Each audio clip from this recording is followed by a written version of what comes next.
할렐루야! 오늘도 말씀하시는 주님 안에서 살아갈 힘과 나아갈 길을 찾으시는 우리가 되기를 축복합니다. 7월 10일 목요일 오늘 우리에게 주시는 하나님의 말씀은 창세기 22장 20절에서 23장 9절입니다. 이런 일이 있은 지 얼마 뒤에 아브라함은 밀가가 자식들을 낳았다는 말을 들었다. 밀가와 아브라함의 동생 나홀의 사이에서 아들들이 태어났는데 맏아들은 우스이고 그 아래로 부스와 아람의 아버지 그무엘과 게셋과 하소와 빌다스와 이들랍과 부두엘과 같은 동생들이 태어났다. 부두엘은 리브가의 아버지이다. 이 8형제는 아브라함의 동생 나홀과 그 아내 밀가 사이에서 태어났다.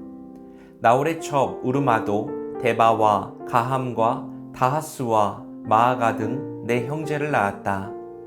사라는 100년하고도 27해를 더 살았다. 이것이 그가 누린 횟수이다. 그는 가나안 땅 기앗 아르바 곧 헤브론에서 눈을 감았다. 아브라함이 가서 사라를 생각하면서 곡을 하며 울었다. 아브라함은 죽은 아내 옆에서 물러나와서 햇사람에게로 가서 말하였다. 나는 여러분 가운데에서 나그네로 떠돌이로 살고 있습니다.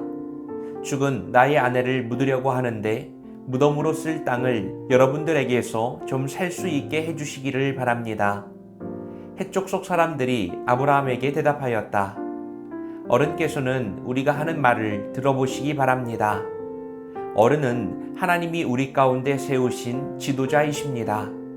우리의 묘비에서 가장 좋은 곳을 골라서 고인을 모시기 바랍니다. 어른께서 고인의 묘지로 쓰시겠다고 하면 우리 가운데서 그것이 자기의 묘 자리라고 해서 거절할 사람은 없습니다. 아브라함이 일어나서 그 땅 사람들 곧 햇사람들에게 큰 절을 하고 그들에게 말하였다. 여러분이 내가 나의 아내를 이곳에다 묻을 수 있게 해주시려면 나의 청을 들어주시고 나를 대신해서 수알의 아들 에브론에게 말을 전해주시기 바랍니다. 그가 자기의 반머리에 가지고 있는 막벨라 굴을 나에게 팔도록 주선해 주시기 바랍니다. 값은 넉넉하게 쳐서 드릴 터이니 내가 그 굴을 사서 여러분 앞에서 그것을 우리 묘지로 삼도록 해주시기 바랍니다. 사라가 죽었습니다. 언약의 길을 함께 걸어온 인생의 동반자를 떠나보내는 일은 믿음의 사람 아브라함에게도 쉬운 일이 아니었습니다. 그는 사라를 위해서 오랫동안 울고 또 깊이 애통합니다. 하지만 그 슬픔은 멈춰있는 감정, 절망의 시간이 아니라 방향성을 가진 애도의 시간이었습니다. 이제 자신이 무엇을 준비해야 하는지가 선명해졌습니다. 아브라함은 햇사람들에게 정중하게 요청해서 막벨라 굴이 딸린 밭을 돈을 지불하고 정식으로 매입합니다. 사람들이 보기에는 이것은 그저 단지 하나의 장례 절차처럼 보였을 겁니다. 그러나 이 과정은 하나님의 약속을 현실화시키는 구체적인 행동이었습니다. 바로 사라의 무덤 그 작은 땅은 앞으로 이삭과 리브가, 야곱과 레아, 그리고 아브라함 자신까지도 묻히게 되는 믿음의 가족의 묘지가 됩니다. 이곳은 하나님께서 주시겠다고 약속하신 첫 실체, 구체적인 장소입니다. 그리고 그 앞부분에는 또 다른 장면이 조용히 펼쳐졌습니다. 아브라함의 동생 나홀의 아내 밀가가 자녀를 낳았다는 소식, 그 중에 부두엘 그리고 부두엘의 딸 리브가, 여러분 리브가가 누구죠? 이삭의 아내가 될 여인입니다. 사람의 시선으로는 아무것도 연결되지 않는 서로 다른 사건이 하나님의 계획 안에서 차례차례 준비되고 있었던 것이죠. 슬픔의 순간에 아브라함은 땅을 사고 하나님은 약속을 더욱 펼쳐가시기 위해서 미래의 여인을 예비하고 계셨습니다. 여러분, 믿음의 사람도 슬픔과 아픔을 벗어날 수는 없습니다. 다른 것은 그 순간에도 그 눈물에 멈춰서지 않고 하나님의 계획을 묵묵하게 준비한다는 것이죠. 신앙은 지금을 살아내고 동시에 다음 세대를 준비하게 합니다. 자, 오늘 말씀을 통하여 우리는 무엇을 깨달을 수 있을까요? 첫째는 나는 슬픔 앞에서 무엇을 준비하고 있습니까? 오늘 말씀에서 아브라함은 인생의 동반자였던 사라를 잃어버리는 깊은 상실 앞에 서 있습니다. 그는 모두가 그렇듯 마음껏 울고 충분히 슬퍼했습니다. 그러나 그는 슬픔에만 머물러 있지는 않았습니다. 아브라함은 막벨라 굴을 굳이 값을 주고 사서 사라의 무덤으로 삼았습니다. 단지 장례를 치르기 위한 수단이 아니라 하나님의 약속을 나의 현실 안에 한 조각 새겨 넣는 행동이었습니다. 그는 아직 자신의 것이 아닌 땅을 자신의 것으로 삼음으로써 하나님의 약속이 구체화되도록 믿음의 한 걸음을 걸어갔습니다. 이것은 우리에게 매우 의미 있는 깨달음을 주는 행동입니다. 우리도 우리의 삶의 방황의 순간, 슬픔의 시간, 절망의 자리를 마주할 때가 있습니다. 아파하고 힘들어하고 눈물 흘리는 것은 너무나 자연스러운 일이죠.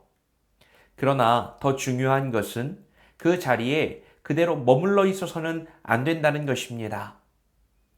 우리는 그동안 창세기의 말씀 속에 펼쳐지는 아브라함의 모습을 주목해서 살펴봤습니다.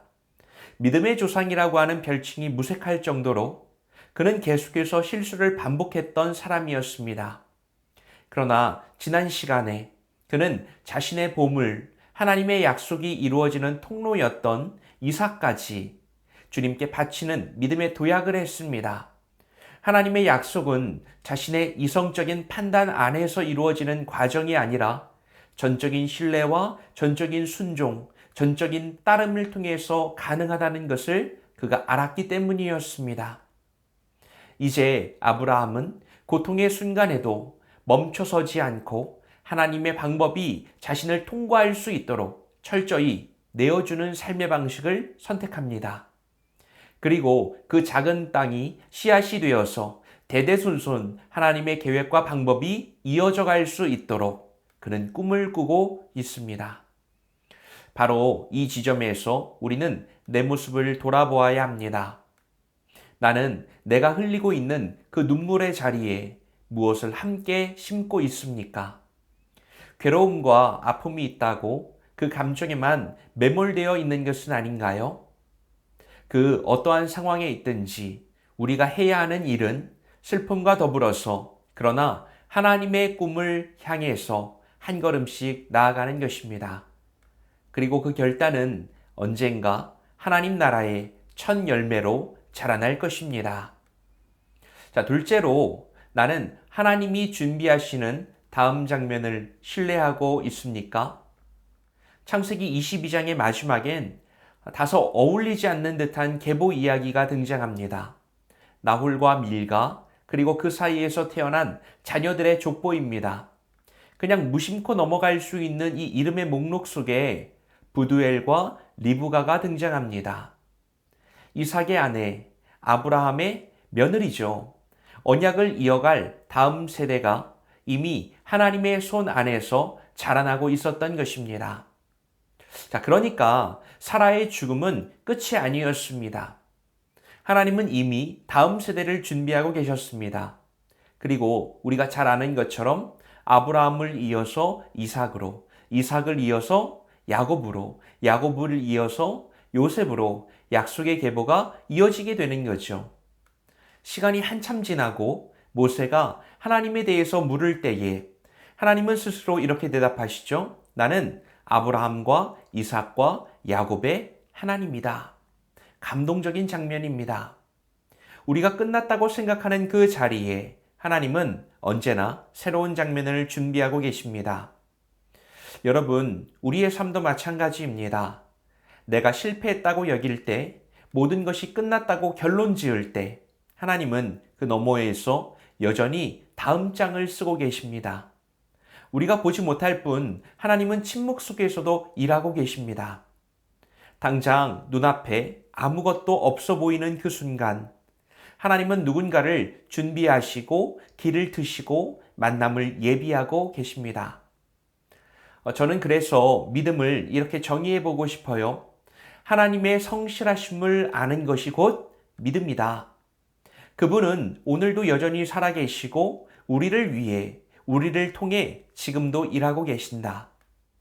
여러분 혹시 내 삶이 멈춰선 것 같은 자리에 서 있다면 바로 그 자리가 믿음의 다음 장이 열리는 시작점일지 모릅니다. 우리는 그 하나님을 신뢰하며 오늘도 기다릴 수 있어야 합니다. 눈물이 마른 자리에 하나님은 새로운 장면을 펼쳐가실 것을 믿으면서 말이죠.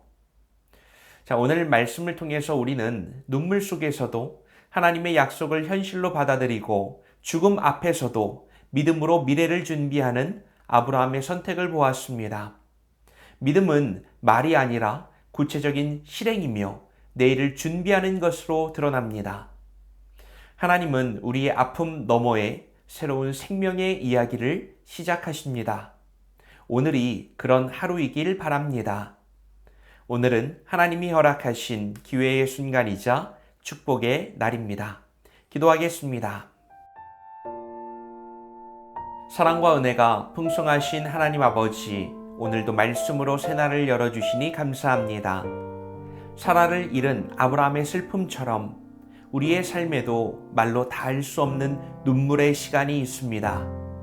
그러나 그때에도 하나님의 약속은 흔들리지 않음을 믿습니다. 눈물로 뿌릴지라도 믿음으로 걷게 하시고 슬픔 속에서도 미래를 준비하는 믿음의 결단을 내리게 하옵소서. 죽음이 끝이 아니라 언약의 출발이 되게 하신 주님을 찬양합니다. 오늘도 하나님의 다음 이야기를 기대하며 살아가게 하옵소서. 예수님의 이름으로 기도드립니다. 아멘.